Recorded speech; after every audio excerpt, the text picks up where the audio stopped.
KJ Methods YouTube channel. Don't forget to like, subscribe, and share this video for all things real estate pre-license. What I want to talk about today is the amortization table. So many students tell me that they have difficulty with the amortization problems. I want to show you how to do a couple of them so that you should be able to do it without difficulty at all. Well, let's get started. All right, so how do we calculate principal and interest, right? How do we calculate that payment every month of principal and interest? Well, we use a chart just like this that you see in front of you. So let's say Jane is purchasing a home and her loan amount is $274 for 15 years at 4.375 interest. What is her payment factor? Now, payment factor is the number that we use to help us figure out what Jane's monthly principal and interest payment is going to be. So let's take a look. You'll get a chart like this typically on the real estate exam. On these problems, we have to figure out the payment factor. Sometimes they give it to you. Sometimes they give you a chart that looks exactly like this. And you're like, whoa, what is that chart? We're going to make it easier now, right? Step one, just look for the 4.375. You guys see it? That's her interest rate. And 15 years. Well, there you go, 7.59. And we need that number to help us determine how much her principal and interest payment will be every month. All right, this means that the monthly principal and interest will be $7.59 for every $1,000 of loan she takes out. $7.59 for every $1,000. Okay, let's think about what that means. If it's $7.59 for every $1,000 of loan, why don't we figure out how many thousands are in the loan? If we do that, we could just multiply it by 759, right? All right, let's see how this works. So we're going to apply that factor to get the payment. Let's look.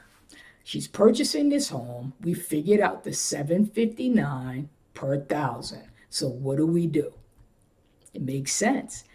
Take the loan and divide it by 1,000. If you want to know how many of something is in there, divide by that thing again. All right, so here's her loan amount. Now it gives you loan amount here. Sometime it doesn't.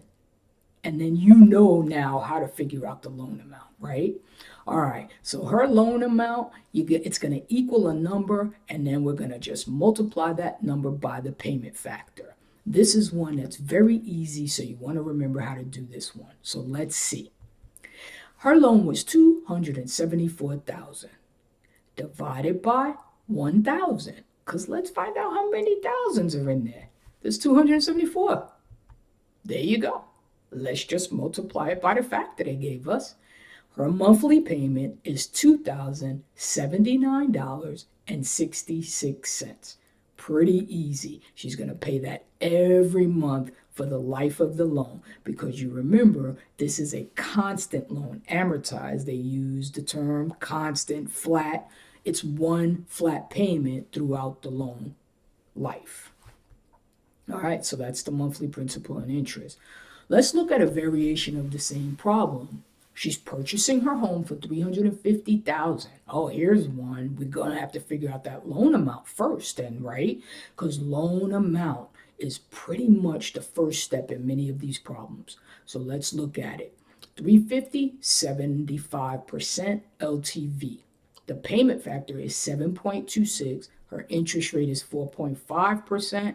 What is her monthly principal and interest? Okay. Well, let's get the loan amount first. That's where let's just start there, right? You guys know how to do that. 350 times 75%. Okay, her loan is 262.